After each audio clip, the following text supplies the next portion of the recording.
In today's video, I'm going to break down the fear of failure and how to overcome the fear of failure with science-backed strategies. I'm especially going to break down Sarah Blakely's secret hack for overcoming the fear of failure that her father taught her. It's an amazing tool and mindset that her father gave her as a young child.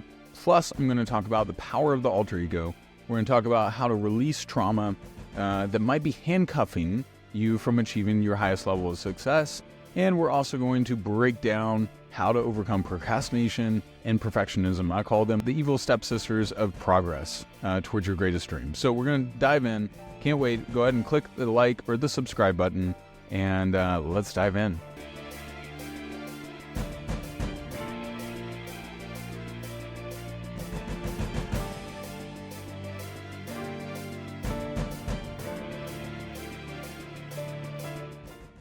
All right, so guys, I want to dive into the fear of failure. That paralyzes so many of us, and it's closely tied to the fear of success.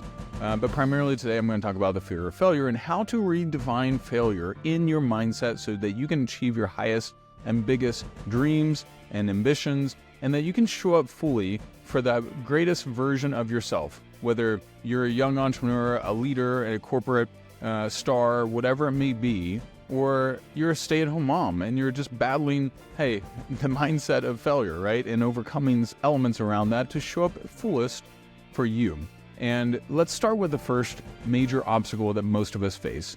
And I should also preface that today we're going to break down a lot of different things that are going to be backed by the neuroscience side of things, but also be backed by trauma-informed wisdom and insight that I've learned from books like Body Keeps the Score and Healing Trauma, and that you won't see ordinarily taught, but it actually shows up in this peak performance world that we love to swim in this self-improvement world that I'm in, right? Of like, how do I grow faster? Well, sometimes we got to get rid of the junk in the trunk, which brings us to the first one, which is the first major step out of 9 major steps that I have so far. I might add a few more by the end of the video. They just flow into me. But the first one is to acknowledge and remove the emotional blocks, the traumas, and the limiting beliefs or stories that are handcuffing you. And you want to think of trauma or negative energy that got frozen in your body or your nervous system. It's almost like dead weight. It's like you're trying to take off, but you got these things that are stuck in your nervous system and that became frozen. What is trauma? It's basically where your nervous system got too overwhelmed and essentially got frozen. And so that negative energy literally is emotionally stuck. And you could have 4 or 5 or a dozen things that are just stuck in your nervous system that energetically don't allow you to show up in your biggest and boldest and most beautiful and magnificent self, okay? And I see that happen with both men and women. Doesn't matter, age, gender, race, whatever. There's things that get lodged in our nervous system where we don't know how to process something that is emotionally overwhelming. And the reason this is so important is your emotions are so valuable for the fuel for your success, for your fuel to overcome things, for the fuel for you to show up in life at your greatest version. And I had to become very deeply trauma-informed, as you might have heard from my wife's story. My wife's a 3-time suicide survivor. When we got pregnant in October 2020, it created a cascade of mental health crises from complex PTSD, deep depression, panic attacks 3 or 4 times a week. And it was a massive handcuff, not just for her, but for me, as well as I'm her partner, and we were trying to navigate this together and get her on the other side, right? Fortunately, we did, and I've got other videos that broke down how we did it and how we essentially helped her get to a dramatically better place. But I'm not going to dive into that too much. But I want you to recognize that those things, if you do not address them, it's, again, like mixing a pure glass of water with dirty water. That dirty water is going to cloud that pure water that you had. And that's what's happened to you energetically if you don't clear the stuff out. And right now, personally, I feel as clear or as light as a feather energetically, the most I've ever felt in my life because of that work that I've cleared out, which is starting to rapidly attract more abundance, more opportunities, more growth for me because I don't have anything holding me back. I'm not dragging a dead carcass behind me of weight, of emotional heaviness and trauma, okay? So, and I see that over and over with my clients. I'll actually share one story. One of my favorite clients, Alex Catoni, you can see her in the video there. She had some PTSD, And it was pretty heavy for her. And as we did the work, we did a private session. I flew up to Vancouver, and I worked with her and her husband. And as we released 3 different layers of PTSD, one that she could remember, okay? The other 2 she had forgotten about, but they were buried in her nervous system. And as we did the work, they came up. And she felt safe to be able to process and navigate them. And so as we worked through that, she got on the other side of those things, as did her husband, who had 3 different things that were heavy and we'll call it a little bit of shame, right, from the past, which as a man, I've had some shame. You have some shame, it's a dead weight. And the shame is our least favorite emotion, and it's actually the lowest vibration on David Hawkins' Maps of Consciousness scale.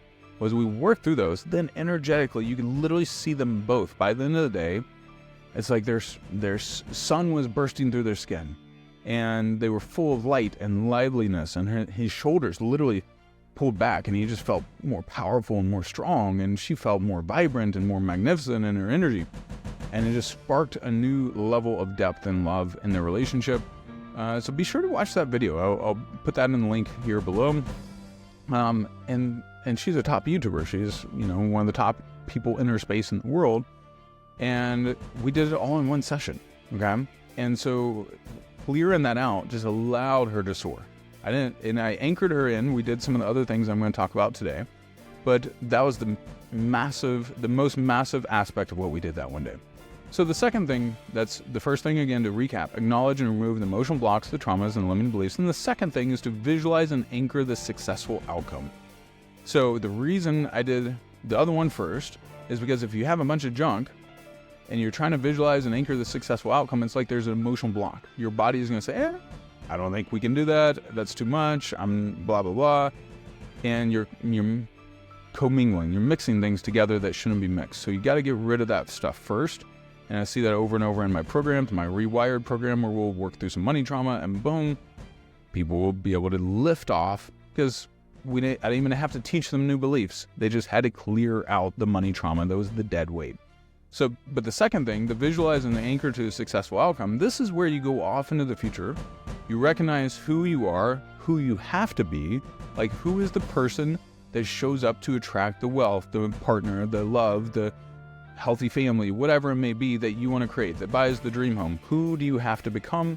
And then anchoring yourself to that version. You want to see yourself already, I am that person, not I'm becoming. Well, ideally, if you need to, I am becoming works, but not I want to be, okay? I just want to clarify, we don't use what I call weak-ass words here, which is I hope to, I wish to, I would love to. Those are all weak, okay? They're disempowering, they're neutering words. Instead of I am becoming, I am this, I am him or her or whatever, right? I am the most magnificent, powerful version of myself. All right, so you want to visualize, anchor, and get as much vivid detail as possible. What are you seeing? What are you feeling? What are you hearing? What are you reading? What are you eating? What are you smelling? What are you dressed like? How are you moving? How are you walking? What's your self-talk look like? So you're getting those things anchored in.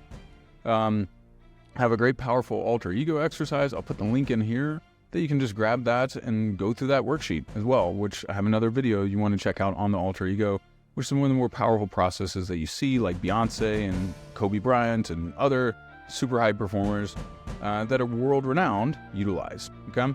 So that's the second thing. Visualize and anchor to the successful outcome. See it in your mind's eye enough so that your body believes it's true, all right? You listen to Joe Dispenza, you see Tom Brady, like they see the outcomes before they happen.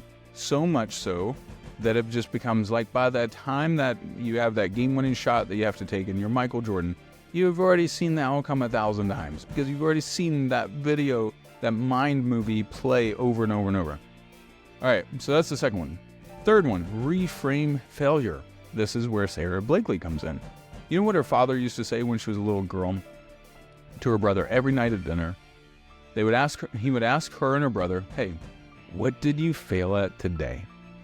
What that shifted in Sarah Blakely is that failure is not something to be scared of.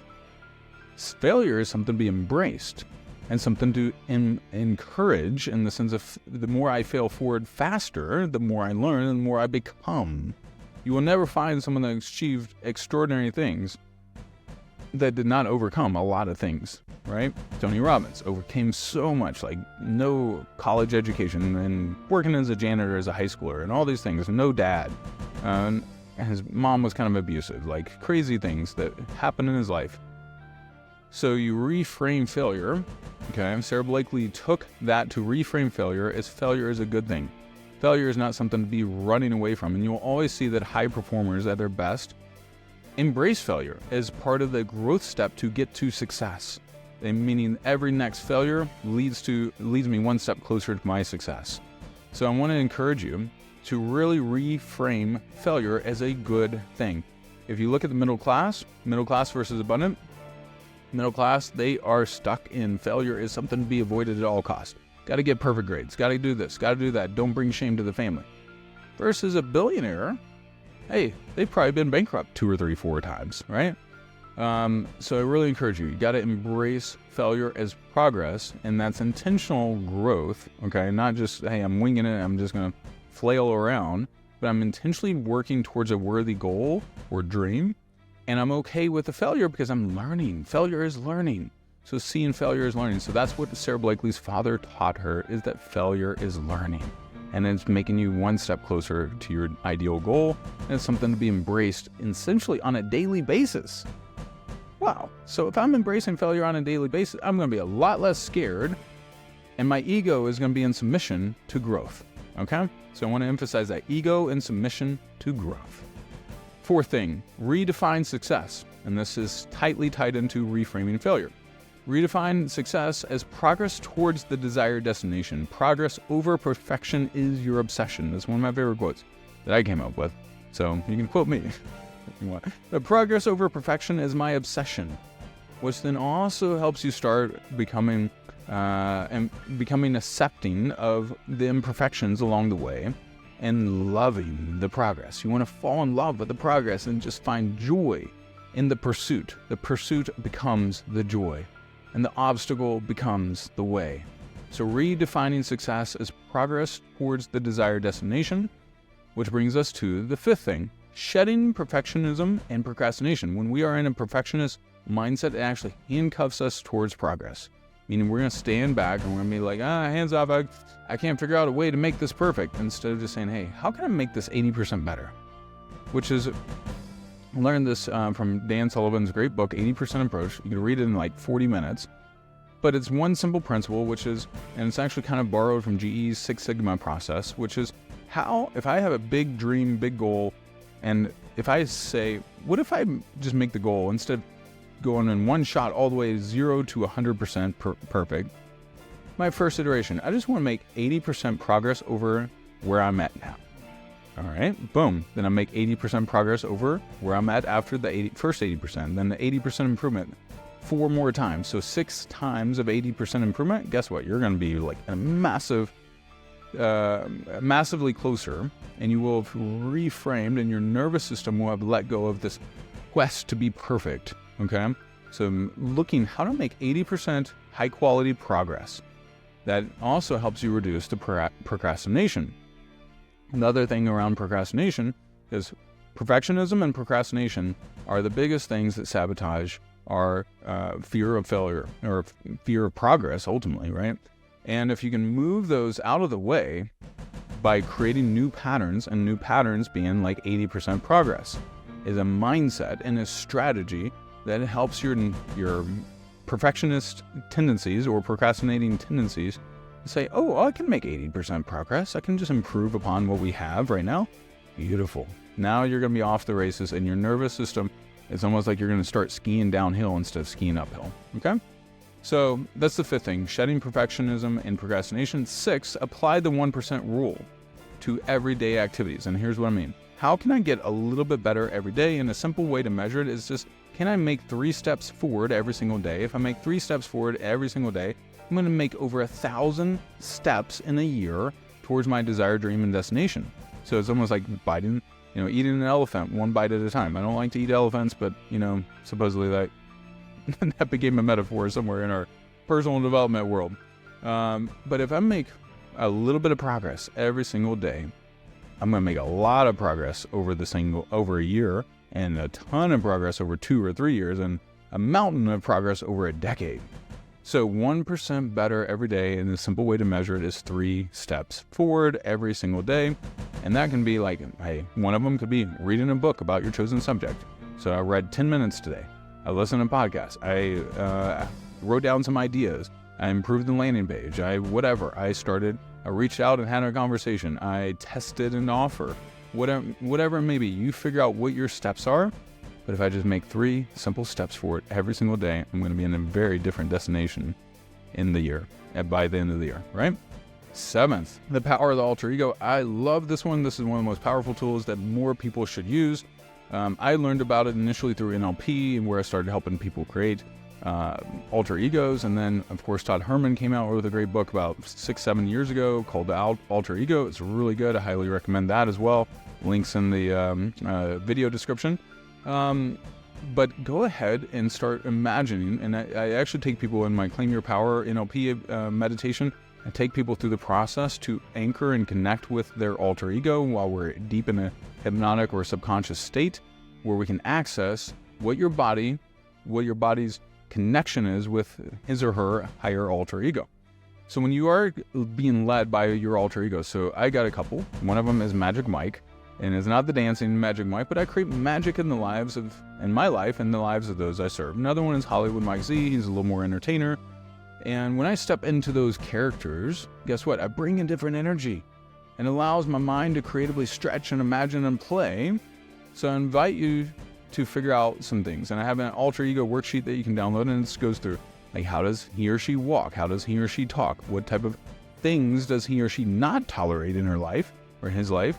What words does he or she say? What's the music? What's the playlist? How does he or she dress? How does he or she speak of himself and others? Things like that. So it takes you through that process to get really intimately connected, and then you invite that version of you to show up and to lead and to bring your highest and best self further, okay? Or more present into your regular life. And then you can also identify the weak versions of yourself and ask them to sit in the back seat. They're no longer driving your car, no longer driving the vehicle of your life, right? You invite them to go in the back seat, which I go through in my Claim Your Power NLP meditation. But that's a really, really powerful process. I've seen it work time and time again. I'm not going to go through the whole process today. And then the 8th one is the anchor, creating the anchor. And this can be like a physical anchor. It can be something like putting Post-it notes that remind you of your higher self, right? I am Magic Mike. You might put that in a window, right? Or I am powerful and abundant, whatever it may be. I am a world-renowned speaker. So you're anchored in, this is where I'm going, this is who I am, this is how I'm showing up. And clothes can be an anchor. Like if you figure out, I have a little necklace here. This necklace here has a little lion on it. It's for me. My wife got it for me for Christmas. And it just reminds me to show up as a powerful version of me, which one of my, not alter egos, but a animal spirit, we'll call it, is a lion. And a lion that protects his family, or a lion that is loving and powerful and unafraid. Like, one of those quotes, a lion doesn't lose sleep over the opinions of sheep. A lion doesn't lose sleep over the opinions of sheep. So it's helping me just unconsciously and energetically remind myself, I want to be a lion man. A man who is a force for good, a man who protects the people he cares about, and a man who's not going to let the opinions of sheep sway him from being who he truly is. Okay? Hope you guys are loving this, by the way. Be sure to share this out with someone who could use this as well, and give me some likes, some comments. Let me know if I missed a couple that you would add, all right? Because I'm creating more videos. I want to add some more content as well. But the 9th one is affirmations. And they're really, really powerful. They're such an easy tool. And what you want to do with an affirmation is you write it out in a powerful present tense. And it can be like, I am becoming, I am this. Okay, if something like, I am a millionaire. If that doesn't feel true in your nervous system, it feels like scary. Oh, no, I'm not a millionaire yet, blah, blah, blah. Well, you might write out, I am becoming a millionaire. All right? So as you start writing out these affirmations, like I would say them morning and night, or at least the morning, and it shifts your energy to go to that higher state of who you're becoming, where you're going with your life and your destination. And I don't actually do them currently, but I did them for about 2.5 years, and I need to rewrite my affirmations so that I can, because so many of them changed, and actually so many of my last version have come true, which is wild, right? In 2 years, I was in a really dark spot, and I did these every day. I probably missed 5 days in the whole year, and you know what? So many of them already come true, which motivates me now as I'm talking to you guys. I gotta go back and create a new version of my affirmations. And then I want to leave you guys with this quote from Marianne Williamson. And I'm going to see if I can remember it by memory. I don't have it pulled up on my screen. But it's Marianne Williamson's quote from A Course in Miracles. And she says, or A Return to Love, I'm sorry. And she says, our deepest fear is not that we are inadequate. It is that we are powerful beyond measure. We ask ourselves, who am I to be brilliant, talented, gorgeous, and fabulous? Who are you not to be? You are brilliant. You are a child of God, and your playing small doesn't enlighten anyone. In fact, as you let your own light shine, you unconsciously liberate others to do the same. So, I encourage you guys, remember, you are meant to be a bright, shining light to liberate others to do the same. So shine bright, don't hold back your greatness, bring it forth. And I hope you guys like this video. Be sure to subscribe, like, comment, and grab the downloads if you want to go deeper. I've also got the 14 tools to rapidly rewire your nervous system. That's neurorewiring.com. But I got a bunch of other stuff right down there. Take a look, and I'll see you on the next video.